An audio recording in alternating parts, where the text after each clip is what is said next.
साधारण को असाधारण बनने में वक्त लगता है।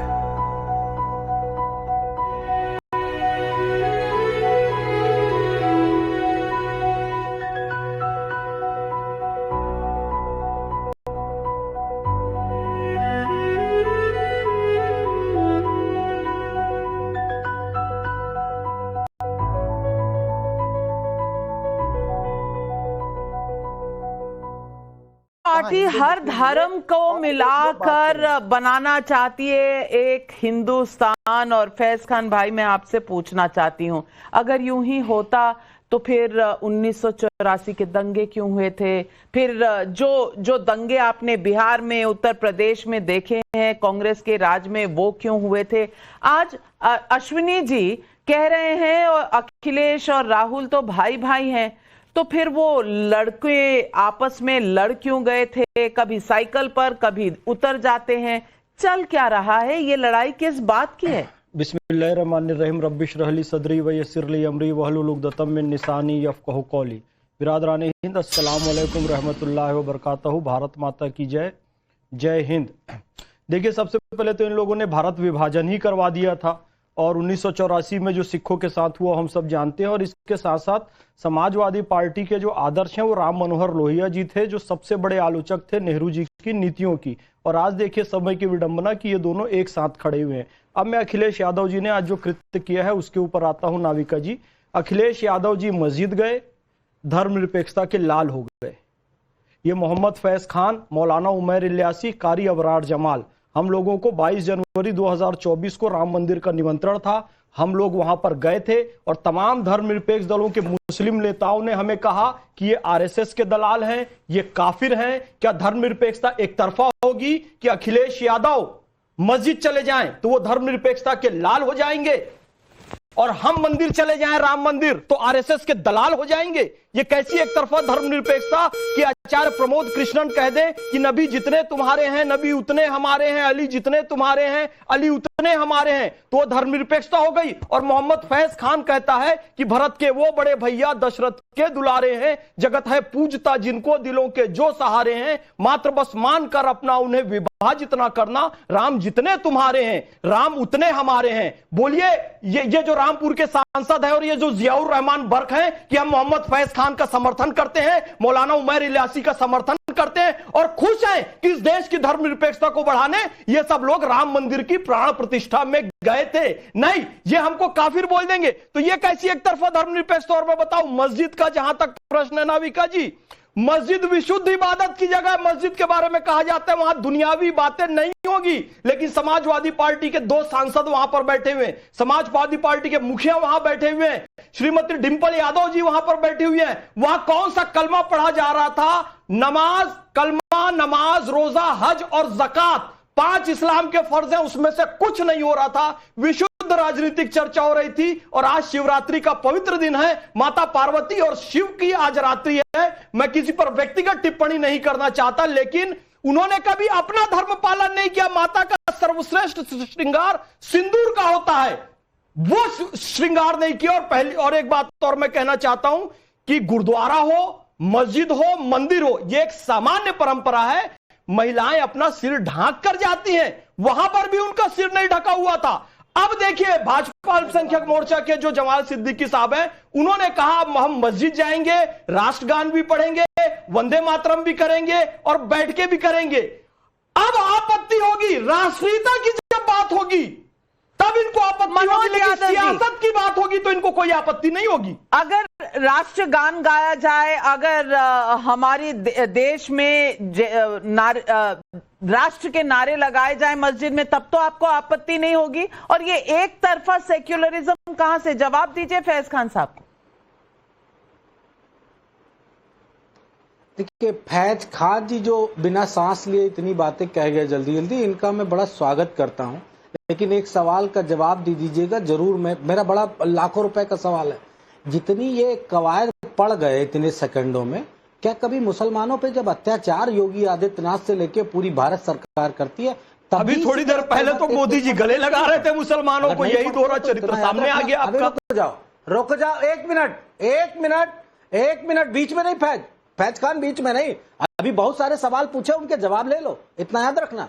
और अभी अभी आप ज्ञान दे रहे थे, मैंने सबसे पहले ओपनिंग रिमार्क्स में कहा कि जो सांसद गए थे वो मस्जिद में नहीं, इमाम साहब के घर गए थे। आप ये बताओ कि जो कुरान है, कुरान के किस पन्ने पे लिखा है कि किसी इमाम के घर कोई व्यक्ति, राजनीतिक व्यक्ति नहीं जा सकता है? अगर इतना ज्ञान, अरे मस्जिद में भी जा सकता है, पर इबादत के लिए जा सकता है, मंदिर में भी जा सकता है। हम नहीं कहेंगे। आपके लोगों ने किस आधार पर हमको काफिर और आरएसएस का दलाल कहा, ये बताओ। हम लोग जब राम मंदिर की प्राण प्रतिष्ठा में गए थे तो राष्ट्रभक्त आप ये मोहिदुल्लाह से और जियाउर रहमान बख्श से कहला के दिखाओ कि मोहम्मद फैज खान वेरी गुड, तुम राम मंदिर गए थे प्राण प्रतिष्ठा में, हमको वहां काफिर कहते हो तुम लोग। कहा कि आप उनके क्या क्या हो, रहोगे वही। हाँ, वही राम मनोहर लोहिया जी के आदर्शों का गला घोटने वाले, जिस नेहरू जी की सबसे ज्यादा आलोचना राम मनोहर लोहिया जी ने की थी, आज उसी कांग्रेस को आप लोगों ने गले लगा लिया है। चिल्ला रहे हो, अरे भैया बख्श दो, ये इफ्तार पार्टी बख्श दो, मस्जिदों को बख्श दो, मदरसों को छोड़ दो। हमारे में इंस्टेंट ट्रिपल तलाक खत्म हुआ, मोदी जी ने सुधार किया, सीएनआरसी मोदी जी ने सुधार किया, वक्फ अमेंडमेंट एक्ट मोदी जी ने लाया और खुद दिखाया हो कि मस्जिद जाकर मोदी जी ने मुसलमानों को गले लगाया। आयुष्मान कार्ड योजना में कोई भेदभाव नहीं किया, उज्ज्वला योजना में कोई भेदभाव नहीं किया, प्रधानमंत्री आवास योजना में औसत से ज्यादा मुसलमानों को लाभ मिला, इसी चैनल पर दिखाया गया था। तो भैया हमको राजनीतिक टूल मत बनाओ। लेकिन मैं इतना जरूर कहना चाहूंगी कि कोई महिला क्या पहनती है, कैसे पहनती है, सिंदूर लगाती है, नहीं लगाती है, ये उसका अपना निजी हक है। मैं आपको प्रणाम करता हूँ, निजी हक है, मैं प्रणाम करता हूँ आपको, लेकिन गुरुद्वारा, मस्जिद, मंदिर और गोवा की विजिट, सबका अपना अपना अटायर और ड्रेस कोड होता है, उसका पालन हर पुरुष और महिला को करना चाहिए। ये तो कह रहे हैं कि वहां घर है, बिल्कुल घर नहीं है, मस्जिद है, साहब का घर है। तो ये तो मनोज यादव जी आप तय करें कि मस्जिद के अंदर घर है कि घर के अंदर मस्जिद है, ये तय करना पड़ेगा। जैसे फैज खान साहब ने सवाल उठाए, लेकिन पब्लिक के कुछ और सवाल है। गौतम चंद आंचलिया का बेंगलुरु से सवाल है। मेरा सवाल मुस्लिम समुदाय से है, क्या मस्जिद जैसी पवित्र जगह को राजनीति में उपयोग किया जा सकता है? राम सिंह कानपुर यूपी से पूछ रहे हैं। मौलाना शहाबुद्दीन रजवी कह रहे हैं कि मस्जिद में सियासी मीटिंग मस्जिद की पवित्रता गरिमा के खिलाफ है। क्या अखिलेश का वोट बैंक वाला दाव उल्टा तो नहीं पड़ गया? अब ऋतुराज झा, अब आप मुझे बता दीजिए, क्या ये प्रतिस्पर्धा की पॉलिटिक्स राजनीति चल रही है? क्योंकि आपने देखा, आप कांग्रेस के साथ रहे तो आपका थोड़ा लॉस ही हुआ, कोई फायदा तो हुआ नहीं। अब अखिलेश जी जो कर रहे हैं, जो उनका अलायंस है राहुल गांधी और कांग्रेस के साथ, वहां नफा नुकसान देखा जा रहा है, तभी ये मस्जिद की मीटिंगें हो रही हैं।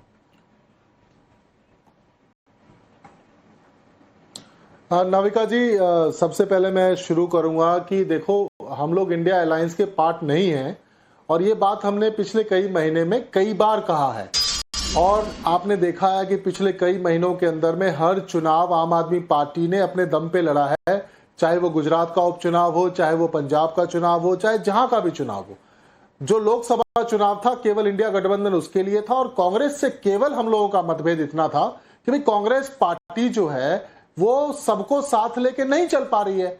इसके लिए आपने देखा समाजवादी पार्टी ने भी अपनी बात कही, तृणमूल कांग्रेस ने भी कही, क्योंकि लोकसभा चुनाव के बाद जो एक मीटिंग नहीं कर पाए, जो सबको साथ लेके नहीं चल सकते हैं, तो उनके साथ रहने का कोई उद्देश्य नहीं है, कोई औचित्य नहीं है।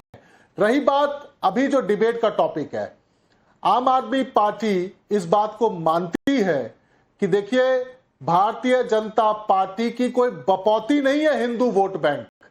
80% लोग भारत में हिंदू हैं, लेकिन भाजपा को कितने लोग वोट देते हैं मुझे बताइए? 20-25% लोग। क्योंकि भाजपा जो ठेकेदार बनती है हिंदू वोटर का, ऐसा नहीं है। हिंदू वोट बहुत समझदार है, सभी लोग समझदार हैं। शिक्षा, स्वास्थ्य, बिजली, पानी, काम की राजनीति को लोग पसंद करते हैं। केवल धर्म की बात नहीं होनी चाहिए। हिंदू, मुस्लिम, सिख, ईसाई, हम सब हैं भाई भाई।